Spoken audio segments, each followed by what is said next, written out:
नमस्कार. आपला महाराष्ट्रामध्ये मी ज्ञानदा कदम आपल्या सर्वांचं स्वागत करते.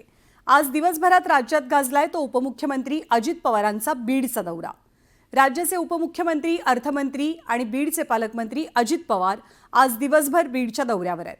अजित पवारांनी आपण कुणाचीही दादागिरी सहन करणार नाही, खपवून घेणार नाही असा कडक इशाराच या दौऱ्याच्या दरम्यान दिलाय.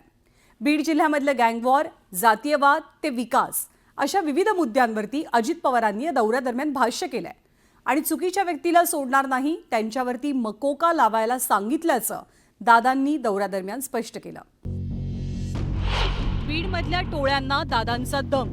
वाळू गँग, भूखंडवाली गँग, सगळे गँगच आहे ती. पण ते गँग आता स्वतःसारख्या सरळ करायचे त्यांना. बीडचे गुंडपुंड दादांच्या टार्गेटवर. मी दादागिरी अजिबात कुणाचीच खपून घेणार नाही. सत्ताधारी पक्षाच्या कार्यकर्त्यांची पण खपून घेणार नाही आणि विरोधी पक्षाची पण खपून घेणार नाही.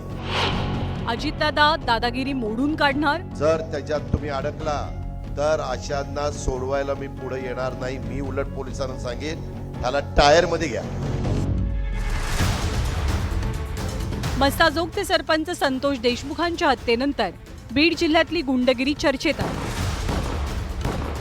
राख आणि वाळूच्या धंद्यातनं जिल्ह्यात माफिया आणि गुंडांच्या टोळ्या उभ्या राहिल्या. या टोळ्यांना आता उपमुख्यमंत्री अजित पवारांनी हा थेट इशारा दिलाय. इथं राखेच्या संदर्भात बोललं जातं. ते राख कलेक्ट करणारी गँग, वाळू गँग, भूखंडवाली गँग, सगळे गँगच आहे तिकडं. पण ते गँग आता स्वतःसारख्या सरळ करायच्या त्यांना. त्याच्यामध्ये त्याला इलाज नाही. तुम्ही घाबरू नका, तुम्ही चुकूही नका, पण तुम्ही कुणाच्या दबावाला घाबरू नका.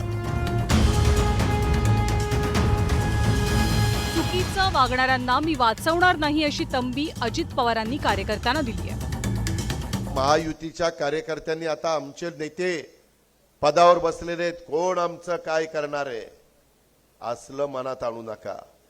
कृपा करून मी फार पोचलेला आहे अशा प्रकारची भाषा मनामध्ये आणू नका.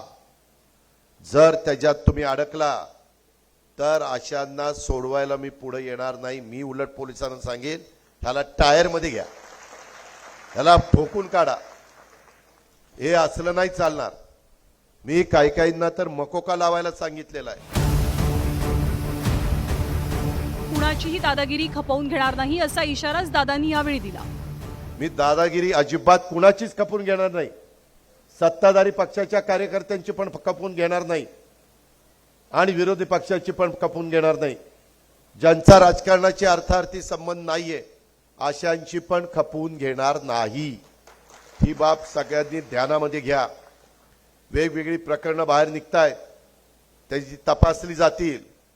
त्याच्यात तथ्य आहे का नाही हे पाहिलं जाईल. केवळ कागदावर काम करणाऱ्यांना धडा शिकवू असं सांगतानाच पै न पैचा हिशेब घेणार असल्याचं अजित पवारांनी ठणकावलं. रस्ता नुसता मंजूर करून बिल जो काढेल ना त्याला नाही मातीत घातला तर बोला. मग तो रस्ता दाखवावा लागेल. पहिले फोटो ते एक्झिक्युटिव्ह इंजिनियर असेल, डेप्युटी इंजिनियर असेल, तसले लाड अजिबात होणार नाही. जो पैसा आहे तो पैसा सत्कारणी लागला पाहिजे. पैचा हिशोब नीट लागला पाहिजे. बीडमधले काही अधिकारी बदलावे लागतील असं म्हणताना अजित पवारांनी एक प्रकारे इशाराही दिलाय. काही अधिकारी बदलावे लागणार आहेत, काही निगरगट्ट झालेले आहेत. काही त्यांना सोयीसुतक पडलेलं नाही. त्यांना असं वाटत असेल का अजित पवार पालकमंत्री म्हणून आज आला, आजचा दिवस जेवढं काही त्याचं बोलणं ऐकून घ्यायचं तेवढं घेऊ, परत उद्यापासून आपणच आपले. पण त्यांना मी हे सांगणार आहे, पण पुढच्या ट्रिपला आल्यावर मग तुमच्याकडे बघतोच कसं काय.